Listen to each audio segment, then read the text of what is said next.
Today I was going to talk about this book, Nights at the Circus by Angela Carter. I really like the book design of this one. Let me clear my... There we go. There we go. That's more clear. Nights at the Circus by Angela Carter. The writing style for this one is a little more...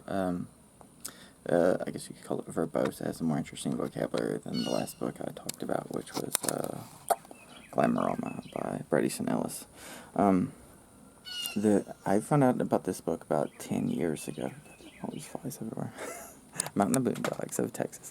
Anyway, the main character's name's... Well, shit, now I got derailed. I was saying 10 years ago I found out about this book. I was at a Unitarian church and somebody quoted it or something. And I don't know, for some reason I was interested in it. And the author also did a book on Marquis de Sade, which I've read that one too. I don't remember if I liked it that much, if not though.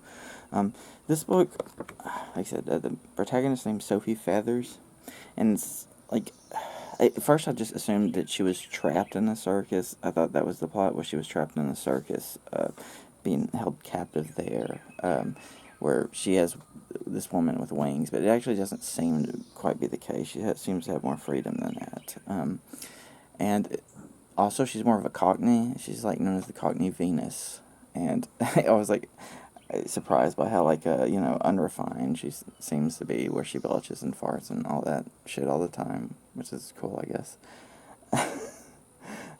The plot for the first, the plot is split up in, like, 3 sections, from what I remember. It starts in London, and it goes, like, St. Petersburg, and this other Russian place or something. But the first chapter I was able to pretty much follow, where it has Jack Walser, who's, I guess he could be the protagonist in some sense. He's the journalist, which is the American perspective that you have to follow. But he ends up linking up at the circus because he's interested in Sophie Feathers. And there's this weird moment where it says he heard midnight strike 3 times. I don't really understand the significance of this. It probably has to do with, like, magical realism or some shit, but I really don't know enough about the I don't know, I'd feel like I'd have to read more an analyzation of the book. And I lost the plot really between the second part, really. Like, there's this part where Sophie Feathers, Feathers, supposed to be like feathers, meets up with, like, this Grand Duke, and, like, he's like, show me your wings, and then he ejaculates on her, and then he's like, you tricked to me, you were supposed to show me a Fabergé egg, but then... Did he? I don't know. Like, some of the wording, I think it's something about part 2 just threw me off. The plotting did. I don't know if it's the amount of characters, just how my brain works. I prefer minimal amount of characters, and it's not like I don't like a lot going on, but I have to understand kind of what's going on with a certain amount of characters, and it seems to change perspective. I was like, who is this? Like, sometimes I don't know who the fuck. What point of view we're seeing, and I have that problem with certain books. It will change point of views. It's not very. It's like, who is speaking, what's the context, and older books seem to do this more often. I have problems with them.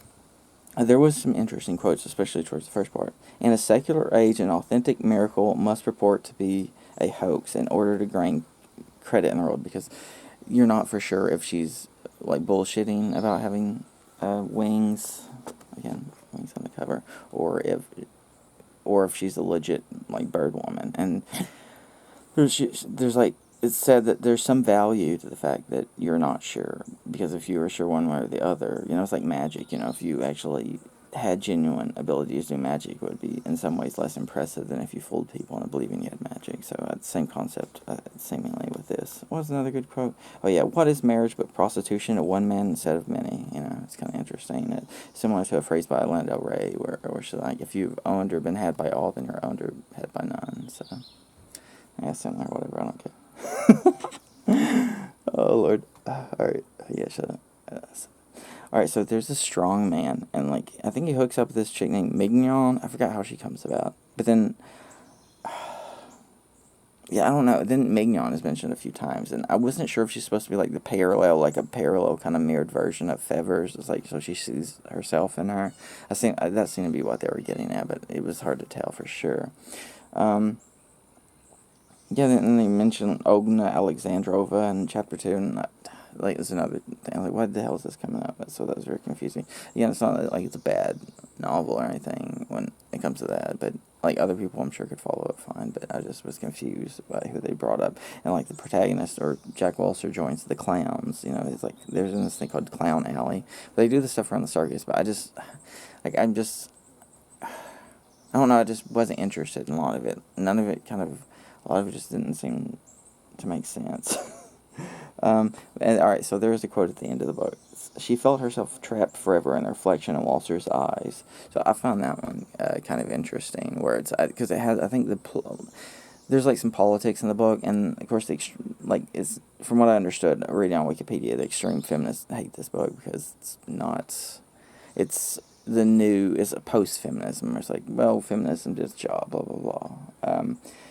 But I don't know. The end of the book was very confusing too, because it has to do with me losing track of the plot. Because I couldn't tell if she was trying to get married to Jack, because they seem to imply marriage, but then they're starting to do an interview, and then so I'm like, then she says then Jack feels fooled by her, and so I don't know if that means she if she didn't really have wings. I don't know. It's all. Yeah, this book was just hard for me to parse, I guess. Like I said, there's definitely there's a few interesting quotes. I probably could have got more if I was able to stick with it and not lose the context, but that could be a common thing if I do this a lot, is losing the context. I started to read a little bit of the plot on Wikipedia, and also I have a play version of this somewhere. I've been trying to look for it, so if I could read the play version, I ordered that on accident. I was like pissed. I was like, God damn it, I wanted this version, but now the play might be useful to actually figure out the plot. I don't know if I'll update this after I read the play. Maybe I'll understand the plot more of this damn book. But it's a cool cover.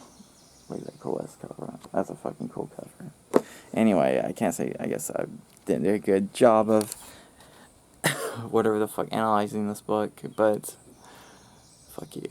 You do better. Kiss my ass. This is Greg Huffman signing off.